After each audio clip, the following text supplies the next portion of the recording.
Well, I just can't believe how far on this channel I got up to the episodes. We've reached 1300. Yes, I've been doing this for almost since 2019 or so. I would not have imagined going all the way to this number. But, however, I feel happy that I made it all the way through this journey, and I'm so happy that many of you, my subscribers, actually went along with me as well and enjoy every review I actually put out for all of you. And funny thing is, I wasn't thinking about this once we hit number 13, but what a coincidence that apparently we reached this number. This is where we begin 2024 for TNA Wrestling. Yes, if you recall, TNA Wrestling is back. What better fitting for this episode for that? I'm sure many of you are excited for that. I know I am because I've been a big fan of TNA when I first learned about them. I wasn't too happy with the idea of them going by Impact Wrestling, despite the fact to me in my heart they will always be TNA. But I'm glad. So what could we expect? Well, there's a lot, and I'm excited for all of it. So we'll be reviewing TNA Wrestling, but that's not the only one we'll be reviewing. We do have Ring of Honor taking place. We will find out the actions of Nyla Rose, what she did last week when she attacked the Overlord Athena. And of course, we have a couple of championship matches that took place as well. And then, of course, we cap it up with some news updates to tell about some upcoming events by the various promotions, and of course, other developments have been going on in pro wrestling as well. So, let's get ready for another episode of Deleted Wrestle Zone.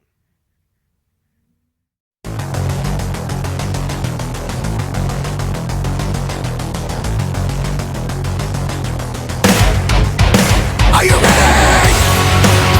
Get up, get up! Get up, get up! Get up, get up! Get up, get up! Get up, get up! Get up, get up!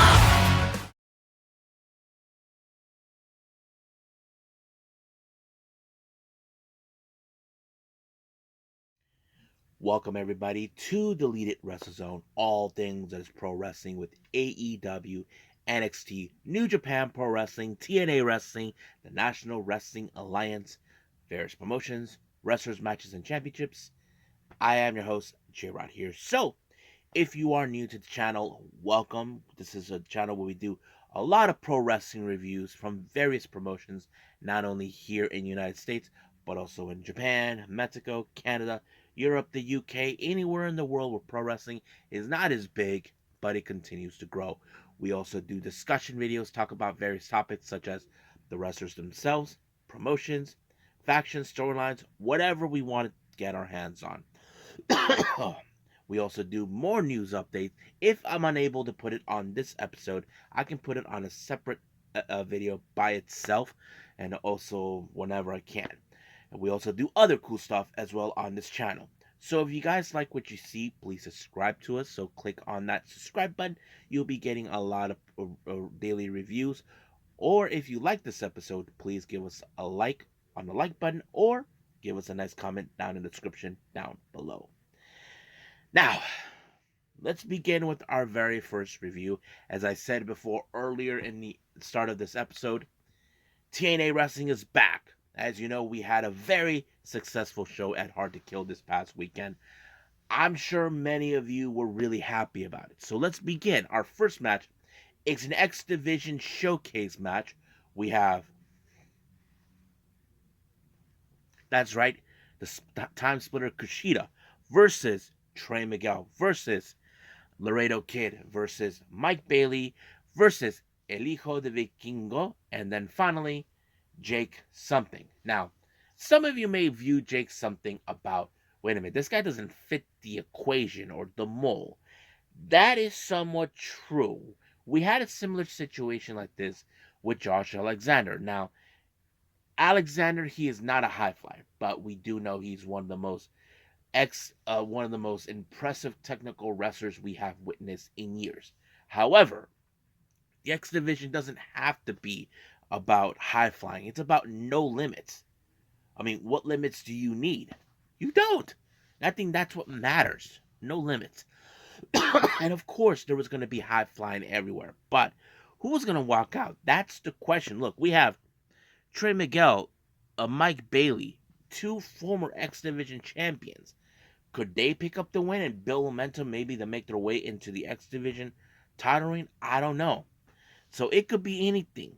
But we know Kushida had a match at Hard to Kill unsuccessful. But I'm sure he will definitely want to have a shot of the X Division title.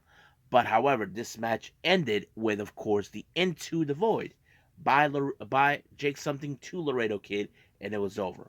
Now we ask ourselves, can we see him with an X Division title? It is a possibility because, like I said, the title doesn't have to be. There's no limit at all. So we'll see where that leads us. Now, Gia Miller interviews Will Ospreay. As you know, Will Ospreay defeat his opponent of the main event is Josh Alexander. He defeated him back in Bound for Glory. But right now, Will Ospreay is trying to get Josh Alexander, saying, if you really are the face of the company, then bring out that monster that you have inside you. So he's telling him, bring him out. Because as you know, both of these guys are TNA fans since the very beginning. So we are ready for that. Now, as you know, at Hard to Kill, we did witness Giselle Shaw winning the Ultimate X match, and she gets a guaranteed shot of the Knockouts title. However, Gail Kim went to congratulate her, and she told her something that I'm sure many maybe she did not like, but maybe she may have to consider. She did this without the help of the Entourage. Now think about it. Every time when she tries to succeed, what happens? Sometimes they could be a problem. So if Giselle Shaw thinks about this very well, you don't need Savannah Evans, you don't need just Jai Vidal, but that's what happens from there now. But yeah. Now, our next match, we have Tasha Steelz, a former Knockouts champion, takes on the newly signed Zaya Brookside. Now, if you guys remember clearly, after Hard to Kill, it was later revealed that Zaya Brookside has been signed with TNA, which is, of course, a great thing for pro wrestling, having someone like her. But the real question does remain, how will she do in this match? Now, you could say Tasha Steelz, who has the bit of the experience, could play it out pretty well in this match. However, that wasn't the case because it was the Brooksy bomb by Zaya who picked up the win on Tasha Steelz. She actually defeated a former Knockouts champion. Could this be the start of her possibly in the future getting a Knockouts world title? Well, we'll see about that. But we're all excited that she's there. Next up, as you know, Joe Hendry, he got himself beat up by AJ Francis and DJ Will Kid for doing his videos. However, it appears that, he says, you are the she's a champion. Act like it. So basically, he got in on that, but he also took out DJ Will Kid, which is too darn funny. Now, our next match, we have tag team action. Grizzled young veterans take James Drake and Zach Gibson takes on Frankie Kazarian and Eric Young, two of TNA originals. So this is going to be more of an interesting match. Now keep in mind, the TNA originals, as you know, are dealing with the fact they were unsuccessful in the pre-match against the System, more specifically Eddie Edwards and Brian Myers. Now you would have assumed the originals would have been the heavy favorites on this one, but no. You're looking at the grizzled young veterans who are now making a name for themselves in the tag team division in TNA. But however, it was the GYT onto Eric Young and was pinned by Drake, giving the grizzled young veterans the win. However, at the post match, it appears Frankie completely lost it and turned on Eric Young, beating the crap out of him. I don't know what's the deal with this, but I'm sure he's going to blame him for the last two losses they had at the start of the year. Now, somewhere in Vegas, the system are celebrating the fact that, of course, Myers and Edwards won their first match of start of 2024, and Moose is the newly crowned TNA World Champion. However, of course, there are certain things they have to consider. One of them is Nick Meneth and other things. But however, Moose, he's not concerned about that because he doesn't believe he'll ever reach that level. But we will see. Now, as you know, Nick Meneth, who made a surprise appearance at the end of the main event, surprising everyone, and later now confirming he is now part of the TNA roster. So his plans is the TNA World Title, but he doesn't want to start by that. He wants to start from the very bottom to the very top, which is very admirable. But however, here comes someone who we all know who's been in that position before, and that is Steve Maclin. Now, Maclin, on the other hand, admires what he's trying to do, but he doesn't appreciate the fact that someone, a former WWE star, is in his turf.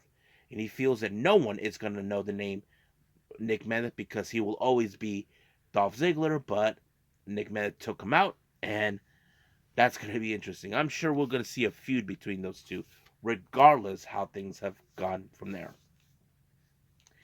Now, during an interview, we did see Jordan Grace, who is now the newly crowned TNA Knockouts World Champion. As you know, she defeated Trinity. However, Trinity, as you know, has made another rematch. Will take place real soon. So that is something we will expect at some point. Now, Jai Vidal, as you know, since he is a local native of Las Vegas, well, he got booed upon by the fans. But however, here comes PCO, and it became a match between Jai Vidal and PCO, and that match ended with PCO Salt, and it was done from there. So, yeah, poor guy. Now, as you know, the system has now been making their play. They are now going to take on Okada and the Motor City Machine Guns. So the Machine Guns saying that they may be the TNA originals, but they're going to have to deal with not just them, but the Rainmaker. And the Rainmaker appeared saying that they will see them soon. Now, our main event, Josh Alexander versus Will Ospreay. Last time these two tangled with each other was back in Bound for Glory a few months back. You would have that match was Will Ospreay was win, but however, can Josh Alexander pick up a win for that? I have to say, it was a great match. They went beyond their limits what they could do, but in the end, it was the C4 spike by Alexander to Ospreay to pick up the win and finally redeem himself from Bound for Glory. But however, as soon as the match was over, here comes Scott D'Amore, as you know, who brought back TNA. As you know, he wasn't too keen on how things have turned out since he left and came back. But now that he's happy because guys like Alexander and Ospreay, who grew up watching TNA, are now part of that history. As you know, Will Ospreay has grown up, but he finally got the opportunity to wrestle in a TNA ring before he goes to AEW. So now we're gonna see where this thing with TNA is gonna go. I'm sure many of us are excited. Now we do know that they mentioned during that I reported there'll be new sign-ins in a matter of weeks, but we'll see what happens. I think that's pretty much it with TNA. Let's move on with Ring of Honor.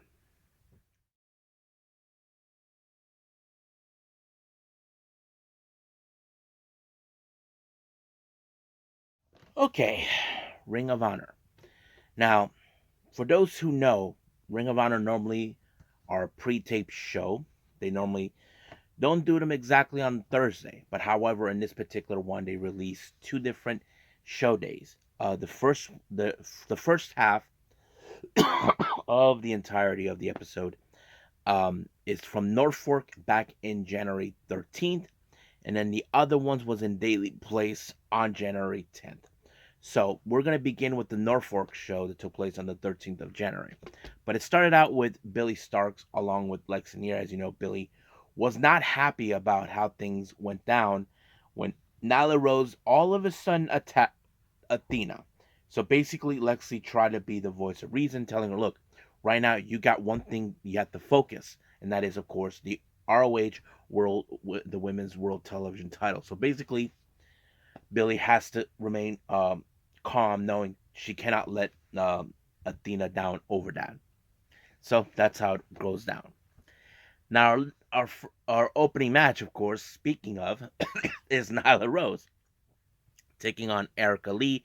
Of course, there was some moments Erica Lee was not going to contempt with Nyla Rose, but Nyla Rose is going to do whatever she wants, and not to mention make a statement, as she always does.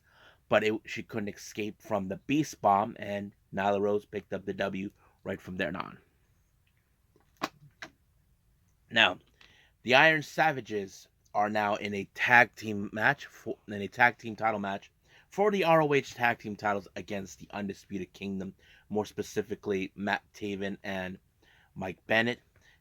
This was one of those matches where, okay, can the Iron Savages try to dethrone, of course, Bennett and Taven? Well, that's the obvious questions, but not to mention they have to contend with a bunch of guys that are trying to that sort of thing. So that's the thing they need to deal with. But however, of course, the cohesiveness between both Taven and Bennett has been very strong that allowed them to pick up the W. Now, during an interview, of course, we have Lex interviewing Robin Renegade, Tail Valkyrie, Layla Hirsch, and Rachel Ellering. However, as you know, all these women, three of these women, are involved in the ROH Women's World Television Title Tournament and that they want. However, Rachel tried to be like, "Look, guys, it's all about the winnings and trying to get the title." So they have to be on the same page, knowing. But Robin Renegade seems like she wants to go, proving herself even on her own that she doesn't need people like them, except for her sister Charlotte, who was not around. But we'll see how that goes out. Now, we do our next match. We have the Bounty Hunter, Brian Keith, taking on Claudio Castagnoli. So I think that is a pretty good match. I mean, for Claudio, I know many people would say, "Man, this guy was a ROH World Champion and all this and that." But however, he will face with one of the most toughest competitors. Brian Keith, man, he's unbelievable. But unfortunately, it didn't go well for Brian Keith because he got chokehold. Ref had no other choice but to call it, and it was done right from there. And of course, instead of the handshake, let me pull out my hat. Even though it's not the cowboy hat, you probably get the idea. Brian Keith puts it on and gives him his respect. So basically, that's his way of showing the respect. So I guess Claudio can, okay, that's your way how to do it. I'm fine with that. Excuse me. Now we jump in with the 8-woman tag team match: Robin Renegade, Layla Hirsch, Rachel Ellering, and Tel Valkyrie. Now, their opponents are Billy Starks, Kiera Hogan, Lady Frost, and Queen Aminata. Now, we know that some of these women will be involved for the participation for the ROH Women's World Television Title. That's something that's already been in this grasp. But however, which team will have the momentum over this? That's the key part. Now, of course, there were some great moments in this match. I mean, one takes out the other, and then that back and forth.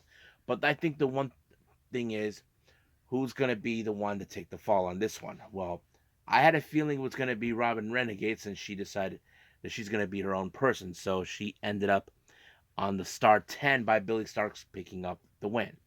Now, however, while Queen Aminata, Lady Frost, and Kiera Hogan were celebrating, much like what happened last time with Rachel Ellering and Layla Hirsch, Abaddon showed up out of the blue. So the obvious question does tell: is this the sign that she wants to be involved in the ROH Women's World Television title reign? That is something we don't know. I mean, if that was the case, I would say I would be more concerned with someone like her being involved. So we will see where that leads. And this was actually our last official match that was part of the Norfork, Virginia shows on January 13th. Let's jump in with the Daily's Place, of course. Started out with Action Andretti getting ready for his match against Hijo de Vikingo, and then he was picked up by Top Flight. Now, our first match, we have the Butcher and the Blade taking on Top Flight. Pretty good match, not gonna lie. I mean, you look at the Butcher and the Blade; these guys are the toughest SOBs on the planet. But Top Flight are the most agile, more over the top team that we definitely could get behind. So the obvious thing is how this was going to play out. I have to say, I felt right now with Top Flight back together, they can pick up the slack where they left off. And I wasn't too sure what Dante Martin did. It looked more like a frog splash, but from the commentator's point of view, it did look like a frog splash. He did that on the blade, picking up the win. So it's only a matter of time until Top Flight will be in the tag team title conversation. So they got to pick up some good wins. We know that Darius did end up some on tag team title consistency with Action Andretti while Dante was recuperating. But yeah. Now our next match we have Serpentico versus Mark Briscoe. As you know, we did celebrate it, Mark Briscoe's birthday, but not to mention talked about the anniversary of his brother's passing. Um, Jay Briscoe. I thought this was going to be a good match, and of course, this is going to be interesting. However, Serpentico picked up some less time, a bit of a more, could not get the job done until Mark Briscoe applied the J Driller, picking up the win. Now, this is an interview I was expecting. Lexington was not too keen about this, and you can guess she was with Nyla Rose. So Nyla kind of explained that Athena and her had some nice discussions, and that they declared that Nyla is the new overlord. And then she put a shirt saying, "Now you will respect my authority." That's right. She did a little Cartman reference right there, and I enjoyed it. So the real question is, why did she did it? It's simple. She's saying that either you do this where you put your foot on the door, or just grab by the horns of the bull and put that bull in through a table. So that's different. But what's funny is Nyla told Lexi, "Where were you anyway? Mini golfing?" And she just stepped quiet. And of course, she's saying that now that Athena's out of the way, that means she's the new boss around. So later she tells Lexi, "Okay, let's go mini golfing." You can tell Lexi here is not happy with this whole thing, but it's just too darn funny. Now, our next match, we have Diamante taking on Dream Girl Ali. As you know, Diamante's been in Daly's place before, and it's great to see her back there. But in this match, ended with a very interesting move. It looked more like a twisted DDT Dragon Sleeper type that put away Dream Girl Ali. I never seen anything like it, but pretty impressive. Now, Lexington conducts an interview with Johnny TV. As you know, Dalton Castle wants a match against Johnny TV, but he's kept denying. But Dalton will not take no for an answer. Now, sooner or later, Dalton Johnny TV has no other choice. I wouldn't be surprised, to be honest with you, that this match could take place at Supercard of Honor. So that could possibly be one of the possibilities. So we'll see. Our next match is the ROH World Television title. Kyle Fletcher defends it against a former champion, and that is Christopher Daniels. So as you know, this is the third week in a row that Kyle Fletcher defends the belt, and he's not taking any short leashes, or should I say, much easy tasks. He's facing against former champions, and that's something that you probably wouldn't expect from him, but that's what he wanted. So that's where it led. So, however, it was the power driver by Kyle Fletcher that picked up the win and retained the belt. Now, speaking of that, Lexington met up with Ethan Page. So now it seems that Ethan Page has now made his next goal, and that goal is the ROH World Television title. So he gave a message to Kyle Fletcher telling him that you better watch and see what I'm going to do. So he's telling him, I'll be coming for that belt. But right now, he wants to build up the momentum to get to that. And I think that's just a good strategy, because I'm sure Kyle Fletcher will not just give anybody a title shot, but he'll give those who seems like maybe they're worthy enough to obtain it. So we'll see where that leads us from here on out. Now, our next match, we have the AAA Mega Championship. Hijo de Vikingo defends his belt against Action Andretti. I thought this match was insane. Now, you probably wouldn't expect a whole lot. Now, there was going to be a lot of high spots, like as you normally would expect, and of course, Vikingo being the crazy person in the ring, doing some crazy high flying or possibly injured himself. You probably thought it would have been easy, but no. Apparently, there was a great move by Vikingo that picked up the win by pinning Andrade in a somewhat version of a Kuma roll, but it wasn't that. But it allowed him to retain the title. And for the record, he is now currently the longest reigning AAA Mega Championship. He beats out Kenny's record, so that's pretty impressive from here on out. So I think that's pretty much it for what we have with Ring of Honor. I think it's time to do our last and final thing, and that is going to be, of course, news updates.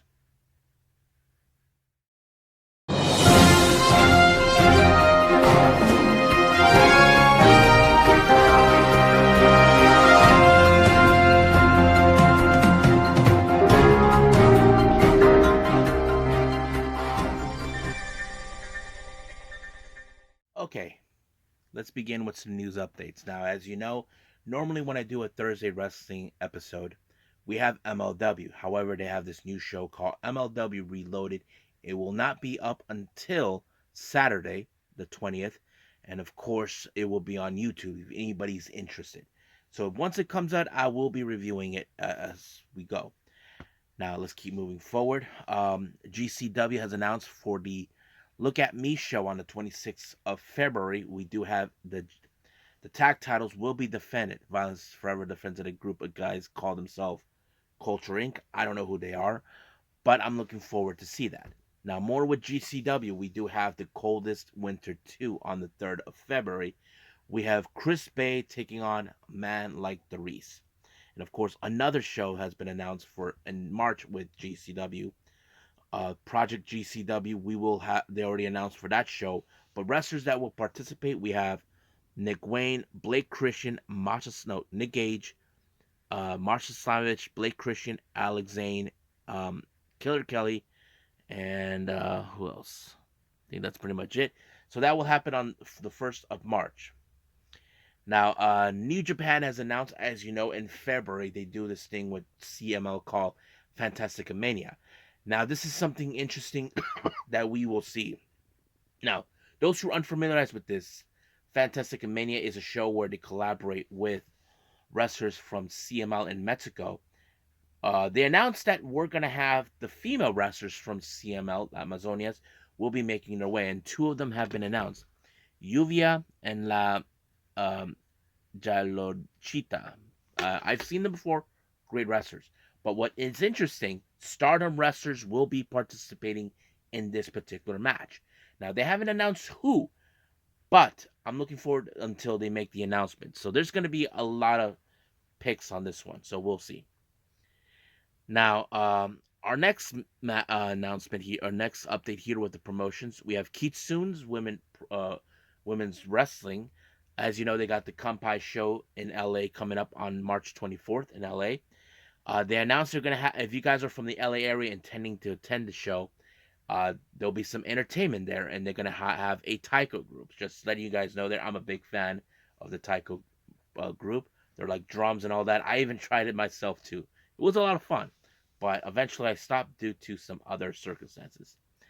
Now, they even announced that Heidi Howitzer will be there, so that means no Joshi is safe from her. But, however, they did make. I had a feeling that they were going to do this. It was still unclear to me. Our champ from Kitsune Women's Wrestling, Unagi Sayaka, will defend her belt against the Kick Demon, Janai Kai. That's going to be interesting to watch. Now, a new show has been announced for April by West Coast Pro. It's called West Coast Wasted. So that's going to happen on the 5th of April in the Foundry in San Francisco. So if you guys, if any of my subscribers are from the Bay Area, then now you know. So now we move on. As you know, we have something that will take place during WrestleMania week. Wrestling Revolver will collaborate with House of Glory in Philadelphia on April 5th. And there's still more info not yet been announced, but I'm looking forward to see who will participate. But also, speaking of WrestleMania week, promotion Spark will be there too for Trailblazer on the 7th of February. They did say that Saki and Ramkacho will be taking place, will be there too, and more to be announced. Excuse me. Now, for some developments, this was reported recently by Fightful Select. This past Wednesday, Kamille was spotted at an AEW backstage. Now, this has created a very interesting talk. We know that we were under the impression that WWE have interest in Kamille. Why would she be at an AEW show backstage? Now we know she made an appearance back during the days. If you guys remember, during the pandemic, all of AEW shows took place at Daly's place. So that kind of makes us question what was she doing there at AEW. I wouldn't be surprised the main reasons why. Now I'm only gonna speculate, but I hopefully I'm either half right, half wrong. Uh, I'm pretty sure she doesn't want to relocate to Florida. I'm pretty sure she doesn't want to take too much of her time away from her husband. As you know, her husband is still with NWA. That would have been my speculation if that was the case. Why she's in AW backstage? I'm sure maybe she has a keen interest in AW, but we don't know yet. We haven't heard anything. We do know that WWE does have an interest in her, and they do have a plan for her for an NXT offer. We haven't heard if she accepted it or not. So that's only for us to find out later. We'll find out when the day comes. Now, a lot of talk has been made about Mercedes Mone, the possibilities that she could be on her way to AEW. But however, many people are speculating that she will make her return at the Royal Rumble. Now, to be fair, it's no secret that in the Royal Rumble, we have seen wrestlers make their return on that day. If that's the case, yes. But however, AEW are giving her an offer where they would like her to be the lead of the women's division in AEW. Now, this is something that, of course, Mercedes Moné wanted with WWE back in the day, but WWE said they don't see her as that. But if they fail not to give her that, that's WWE's fault on that part because they just don't see her in that fashion. But we'll see what happens. We don't know when will that happen, but we'll see when that day happens. Now, interesting developments. Black Taurus has now received a deal with AEW. He is no longer with AAA. However, he did announce. It's been announced that he will no longer be using the name Black Taurus. It's still unclear what is he going to use, but hopefully he'll have a cool name for that. So we'll see where that leads us from here on out. From that. Now, finally, excuse me. As you may or may heard, Kazuchika Okada is leaving New Japan Pro Wrestling by the end of this month. He did not want to renew his contract, so he will be going overseas. And this is a statement he says: I have nothing but gratitude for having been part of New Japan Pro Wrestling since 2007, and for New Japan Pro Wrestling bringing me from a 19-year-old kid off the plane in Mexico to the Rainmaker I am today. Thank you for the best company, New Japan, to the best opponents that I've been able to face here, and to the best fans that I have cheered and booed over the years. I promise to make good rain in every match I have left, so keep watching. So, Okada is, of course, thankful for everything that New Japan has done. Of course, now the real question remains where he's been going. We know that WWE has a keen interest. We know that AEW are favored to have him, so the bidding war will begin now. But if more information about Okada, we will see what happens until then. So for right now, I think that's pretty much it what we have for our news updates and for our reviews. Let's just call it a day. Well, I hope everybody enjoys this episode. Coming up, as you know, we will have AEW Rampage and NXT Level Up. However, we're gonna add in some Japanese wrestling elements into the next episode. We're gonna have, of course, day 2 of the Osaka show by Stardom during their New Year's Star tour. I'm excited to review that. I even have Pro Wrestling Noah for their first ever Sunny Voyage of 2024. I haven't seen the other one they have for the Star Navigation. That hasn't been uploaded just yet, but I'll get to that. But also for those people, I never reviewed any of Cerie's independent shows. So this is the first time ever we're going to review Chapter 3 of Seriism. So I'm looking forward to that one as well. So stand by for that when we get to it. Um, we'll go from there. But as of right now, I will see you guys in the next DWZ time. Same DWZ channel. I must bid all of you adieu. So, goodbye. And have a nice day. Bang.